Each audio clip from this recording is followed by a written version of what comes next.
Olá, meus amores! Hoje um gênero novo, dando continuidade ao romantismo. Nós tivemos, olha só, aulas anteriores, a poesia no palco, com primeira geração indianista nacionalista, segunda ultra-romântica e terceira condoreira abolicionista, e hoje o gênero prosa, ok? Venha comigo e observe o contexto de uma literatura que nasce com um folhetim, tem aí um público inédito, leitor de textos literários, o público feminino, rapazes que estão vindo do interior, estão vindo das fazendas, da zona rural para morar na cidade, rapazes vindo para estudar em São Paulo, Rio de Janeiro, onde a corte está estabelecida, e o gênero nascendo, ok? Lembrando sempre, romantismo, ascensão da burguesia, essa burguesia que estará aqui fortemente em primeira plana na narrativa romântica.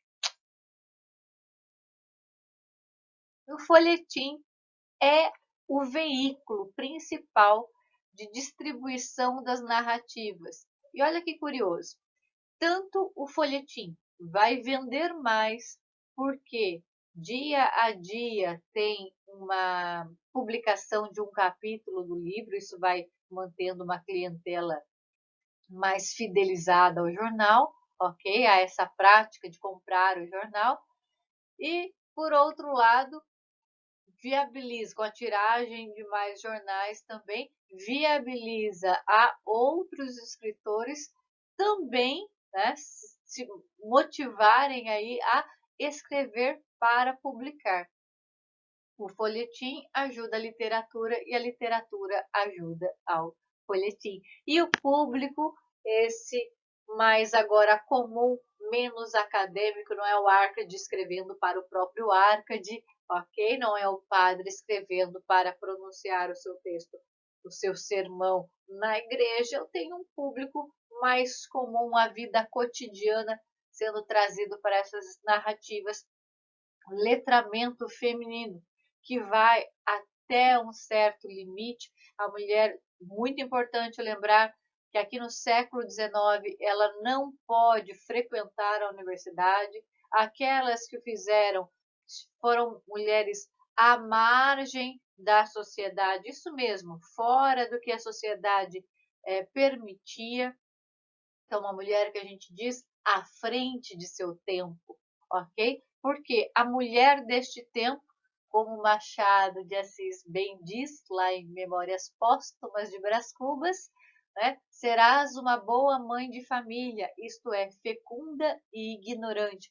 A mulher era talhada, trabalhada para que ela fosse dona de casa e mãe, beleza? Não tinha um olhar de desenvolvimento profissional, não pensava-se aí numa educação para formá-la à profissão. Não. No máximo aprendeu francês meia boca para poder recitar uns poeminhas em francês num sarau, num jantar que ela seria anfitriã, a tocar printemps com as unhas, tocar lá um pianinho, também é para ser grande pianista. Não, ok?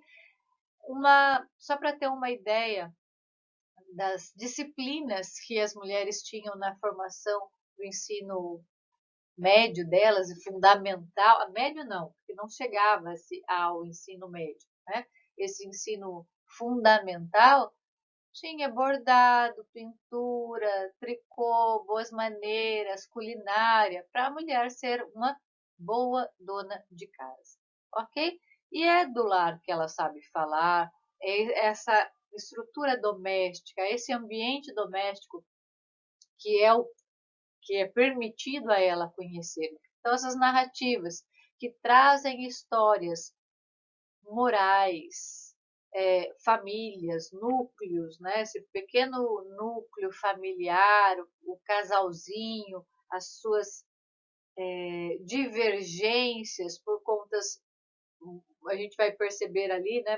nas narrativas por conta de aspectos bastante burgueses, então os valores burgueses estruturam também essas obras, é o que ela conhece, é o que esse público médio conhece. Por isso a linguagem também será mais acessível, menos elaborada, menos erudita, beleza?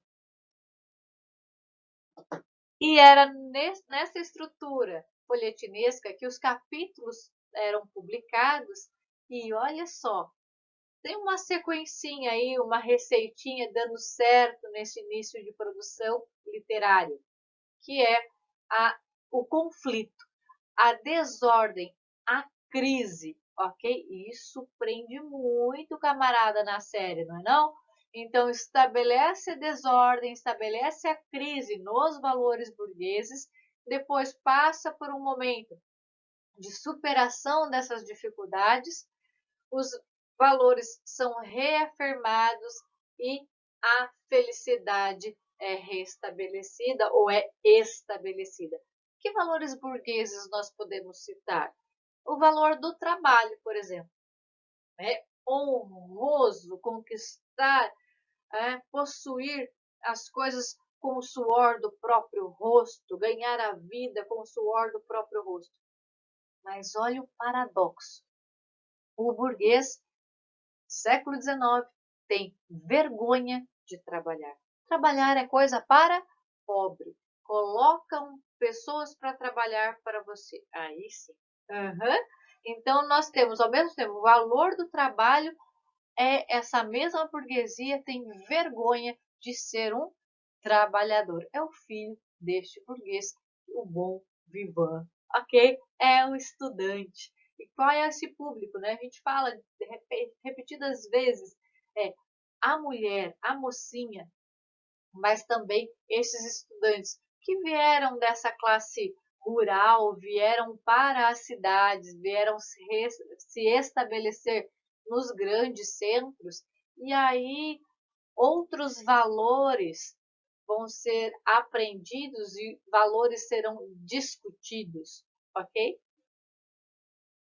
E esses folhetins acabam modernizando a sociedade, incomodada com ideias intolerantes que refletiam a visão agrária e atrasada, que destoava dos valores urbanos, e a literatura vai abandonando as cópias, as mimeses. Vamos pensar que durante o período barroco, o período árcade, o bem escrever lá, tido pelos neoclássicos, estava muito afinado com a cultura que o espelhava, ok?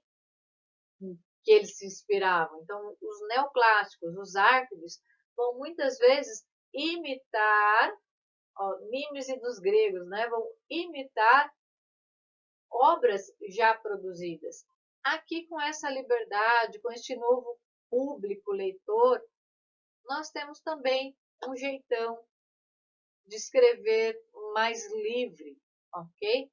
Menos cópia do passado. Para os meus amantes de tópicozinhos, está aí. Tipos de prosa. Urbana, regional, indianista, histórica. Índio como herói, idealização da nação, passado histórico, glorioso, neném. Interesse da elite sendo firmado. Adequação ao novo público leitor, que jeito? Por exemplo, com uma linguagem mais brasileira, menos portuguesas de Portugal. Opa! E um autorzinho que bombou, moçada, Joaquim Manuel de Macedo, o nosso autor receitinha. Ele descobriu a fórmula do bolo, moçada, a fórmula do sucesso. Eu o comparo ao um autor de Malhação, por exemplo. Sabe, quando troca os atores, as atrizes, dá um layout novo na escola, mas os enredinhos são sempre muito parecidos, ok? Tem o malvadinho, a pervazinha, a sonsa, o cara que veio do interior, o descolado, o roqueirinho, tem lá as figurações né, sendo repetidas, a ingenuidade contra a malícia. Ah, uma receitinha que dá muito certo. Moças casadoras, os rapazes estudantes fanfarrões. Joaquim Manuel de Macedo, quem foi ele? Olha só, médico. Aham. Médico sem jamais ter exercido a medicina e ninguém mais, ninguém menos do que professor dos filhos da princesa Isabel. Era assim que o público, classes abastadas, no caso aí a realeza, ok? Tinha acesso a uma boa formação através de professores tutores, beleza? Primeiro prosista famoso, ele vai bombar no século XIX, ele apresenta o romance para nós.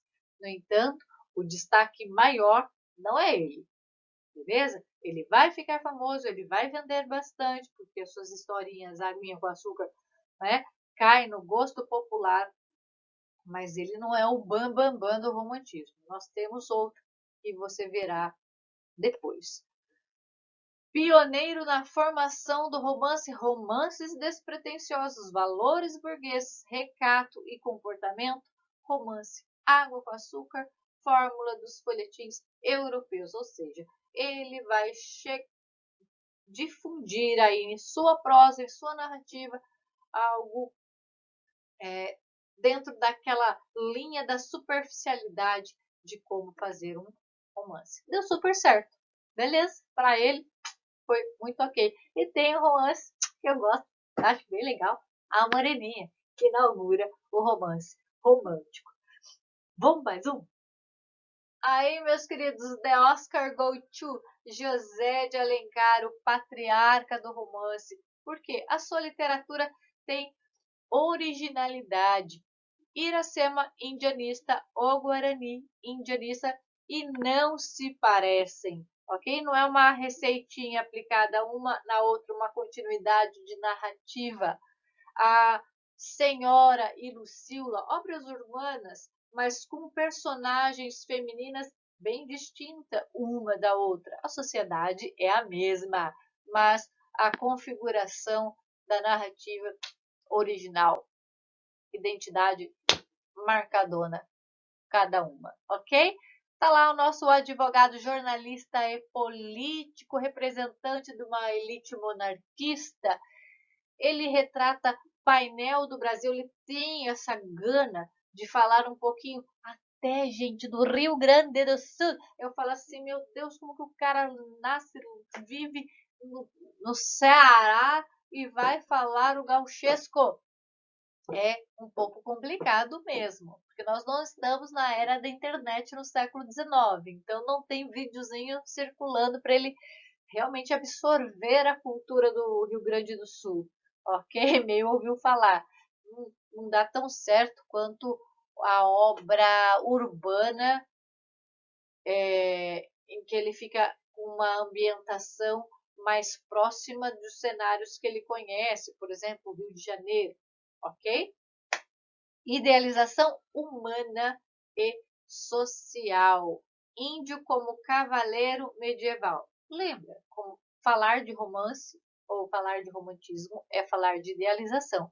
Então eu idealizo o homem perfeito, uma sociedade perfeita. Ele coloca o índio tal qual nós tínhamos no José de Alencar ou no Gonçalves Dias, essa imagem do índio guerreiro, o cavaleiro medieval, um por todos, todos por um, ok? Repleto de virtudes. Tipo das regiões brasileiras, é o que eu citei há pouco, esse regionalismo, e formação, então, a procura de manter aquela ideia do indianismo, nacionalismo de Gonçalves Dias, agora na prosa.